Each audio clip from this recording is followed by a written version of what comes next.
हम समझ नहीं पाते वो किस तरह काम करता है, हम समझ नहीं पाते किस तरह वो हमारी मदद करता है, हम समझ नहीं पाते किस तरह वो हमारे जीवन के प्रत्येक क्षण में, प्रत्येक समय हमारे साथ साथ चल रहा है। उसकी वो अदृश्य मदद हमें दिखाई नहीं देती, पर इसका अर्थ ये नहीं कि वो हमारे साथ नहीं है। मैं हर पल तुम्हारे साथ हूं, फिर भी अकेलापन क्यों, फिर ये उदासी क्यों?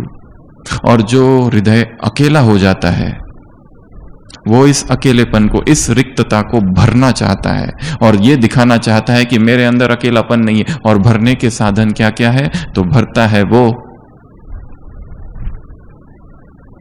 मनोरंजन से, संसार के मनोरंजन से, संसार के गीतों से और संसार की बातों से, और भरता है वो भोजन से, और भरता है वो ब्लेम गेम से, इस पर आरोप उस पर आरोप, और भरता है वो सुख सुविधाओं से, ताकि वो रिक्तता दिखाई ना दे, पर अंतर रिक्तता है। और ये भूल जाता है कि आत्मा की प्यास अनंत की है और अनंत की प्यास केवल अनंत ही बुझाएगा।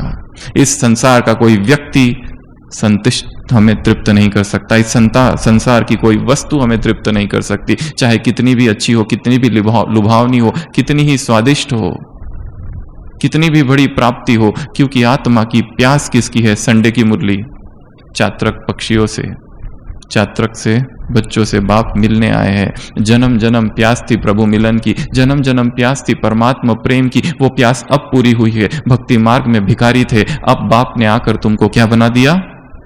अधिकारी। प्रभु प्रेम की प्यास,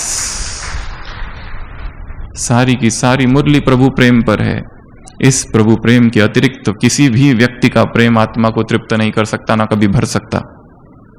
जन्म जन्म आत्मा ने भरा है, परंतु अतृप्त ही रही, प्यासी ही रही, भिखारी रही और मांगती रही, प्रेम दे दो, केयर दे दो, अटेंशन दे दो, सम्मान दे दो, स्तुति दे दो, नाम दे दो, यश दे दो, प्रशंसा दे दो, शक्ति दे दो, सुख दे दो, शांति दे दो। मिला कुछ भी नहीं। अब भगवान आया है।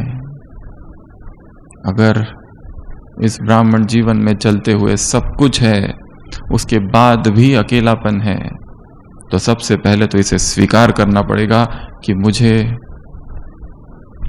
न मालूम कोई अज्ञात अकेलापन घेरा हुआ है। जैसे ही अकेले में बैठता हूं तो पता नहीं कौन सी दुख की लहर, कौन से पुराने जज्बात, कौन सी पुरानी दर्दनाक यादें आ जाती है और ब्राह्मण जीवन नीरस सा लगने लगता है, सूना सूना सा लगने लगता है। यदि ऐसी हमारी स्थिति है तो जरूर कुछ काम करने की आवश्यकता है। एकांत से यात्रा है, एक अकेलेपन से यात्रा है एकांत की। जर्मन फिलॉसफर इकहार्ट एकांत में रहता था, मौन में रहता था, अपनी ही मस्ती में रहता था, अपने ही प्रभु चिंतन में रहता था। एक बार किसी जंगल में बैठा था, दो मित्र वहां से गुजर रहे थे, उनको लगा बेचारा अकेला बैठा है, क्यों ना इसके पास जाए, थोड़ी सी बातें करे। और वो जाते और उससे कहते हैं कि हम तुम्हारे पास आए हैं क्योंकि हम तुम्हें अकेला देखते। वो कहता है मैं अब तक उसके संग में था, आप लोग आए और आपने मुझे अकेला कर दिया।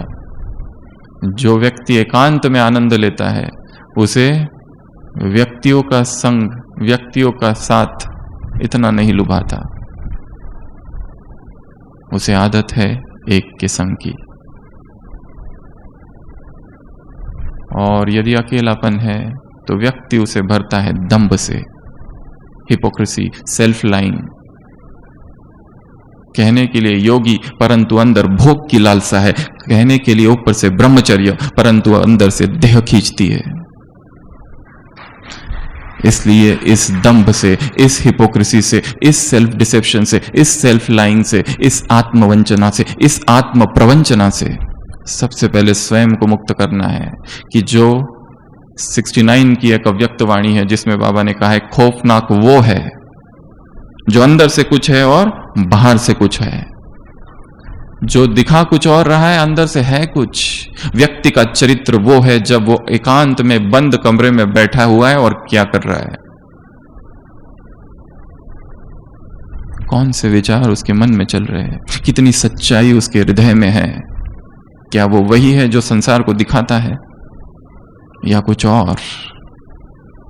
तो जब जब हृदय में रिक्तता है, खालीपन है, सूनापन है, अकेलापन है, व्यक्ति उसे भरेगा, एंटरटेनमेंट से भरेगा, गीत से संगीत से भरेगा, संसार के भोजन से भरेगा, डिजिटल नगरी से भरेगा, हिपोक्रेसी से भरेगा, सुख सुविधाओं से भरेगा और स्वयं को छलेगा कि मैं सब ठीक चल रहा है, दिखावे से भरेगा।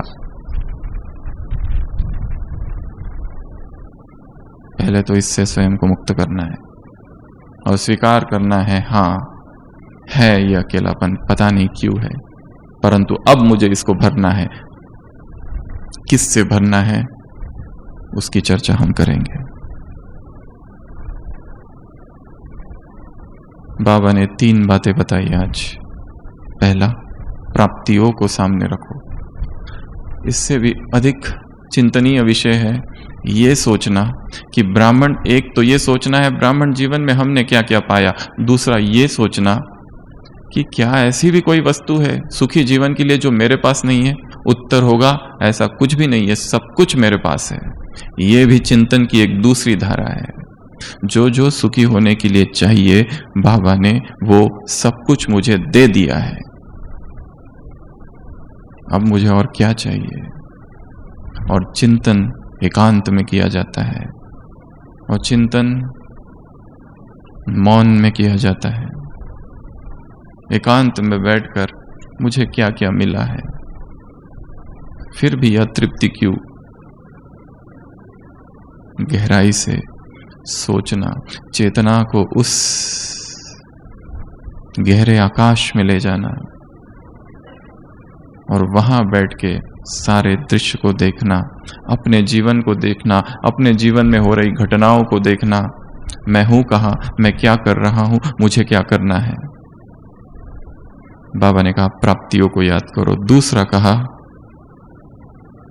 इस ब्राह्मण जीवन के जो रमणीक अनुभव है उसको याद करो। हम ये पढ़ रहे थे और अभी ऊपर से नीचे आ रहे थे और आबू की पहाड़ियों को देख रहे थे तो याद आ रहा था वो सबसे पहला दिन जब यहां से आबू रोड से आबू पर्वत पर चढ़ रहे थे। वो सब पर्वत देखते हुए, आबू शैल शिखर सुंदर है, कैसी उमंगे थी, कैसे अनुभव थे। उन अनुभवों को याद करना। शायद हम भूल गए वो सारे पल जब हम भगवान के सामने बैठे थे, डायमंड हॉल था, अव्यक्त वाणी चल रही थी और भगवान के सम्मुख हम थे। वो सारे पल जब मधुबन में हमने सेवाएं की थी, वो सारे पल जो पहली बार आए थे, कैसा उमंग था, कैसा उत्साह था, कैसा आवेश, ये कर दूं वो कर दूं और कैसा तपस्वी बन जाऊं, महान योगी बन जाऊं। और जीवन की इस कड़वाहट ने शायद उसको भुला दिया। जैसे ही कोई ज्ञान में आ जाता है कवि जैसा बन जाता है, उसका दिल गाने लगता है, लिखने लगता है, क्या क्या उमंगे उत्पन्न होती है हृदय में। और जैसे जैसे आगे बढ़ता है सब बदल जाता है। जैसे एक छोटा सा बच्चा दूर पढ़ने बोर्डिंग स्कूल में जाता है और वहां से अपनी मम्मी को चित्र, एक लेटर लिखता है। वो लिखता है, मम्मी पहले दिन जब मैं यहां आया सब अपरिचित थे, दूसरे दिन सब मेरे दोस्त बन गए और तीसरे दिन अब मेरे सब शत्रु हैं। ये उसकी कहानी है छोटे बच्चे की, 3 दिन की। पहले दिन सब अननोन थे, कोई भी जानता नहीं था मैं, दूसरे दिन सब मेरे मित्र बन गए और आज तीसरे दिन सभी दुश्मन हैं। ये जीवन की कहानी है। बाबा ने कहा उन रमणीक अनुभवों को याद करो। और विजुअलाइजेशन में बहुत पावर है। देखना आंखों के सामने वो सारे दृश्य जो मधुबन में सेवाएं की थी, दादियों से टोली ली थी, दादियों से ब्लेसिंग कार्ड लिया था, भगवान से मिले थे, सेवाएं की थी, वो ब्रह्मा भोजन कैसे खाया था, वो पहली पहली सेवा जो हमने की थी और कैसी खुशी हुई थी, और जो पहला पहला कोर्स हमने कराया था किसी आत्मा का और किसी आत्मा की सेवा की थी, कितनी अंदर से खुशी थी, वो सारे रमणीक अनुभव को याद करो। तो ये जो रिक्तता है, ये जो खालीपन है, ये जो अकेलापन है, ये जो एकांगीपन है, ये जो लोनलीनेस है, ये समाप्त होगी। नहीं तो ये लोनलीनेस रहेगी, खाएगी अंदर ही अंदर। दूसरी बात बाबा ने बताई, इन अनुभवों को याद करो, खो जाओ उन अनुभवों में। तीसरा, सर्व संबंधों का रस। एक से सर्व संबंधों का रस लेना है। दुनिया वालों से सारे संबंध जोड़े, संडे की मुरली क्या कर दिया इस दिल को उन्होंने, कितने टुकड़े किए? 1000 नहीं, ज्यादा किए। कोई यहां गिरा, कोई वहां। आंसू रुक नहीं रहे, कोई यहां गिरा, कोई वहां। आशाओं के तिनकों से स्वप्न का महल बनाया, कोई यहां गिरा, कोई वहां। मनुष्य से बहुत प्यार कर लिया, अब समय है प्रभु से प्रेम करने का।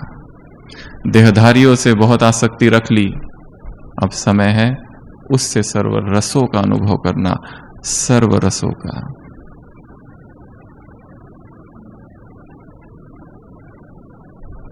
और मनुष्य के जीवन की ऐसी अवस्था जहां किसी की सबसे ज्यादा आवश्यकता है, उसी समय वो नहीं रहता है वो व्यक्ति। जब हमें सबसे ज्यादा किसी की आवश्यकता होगी, उसी समय हमको वो नहीं मिलेगा।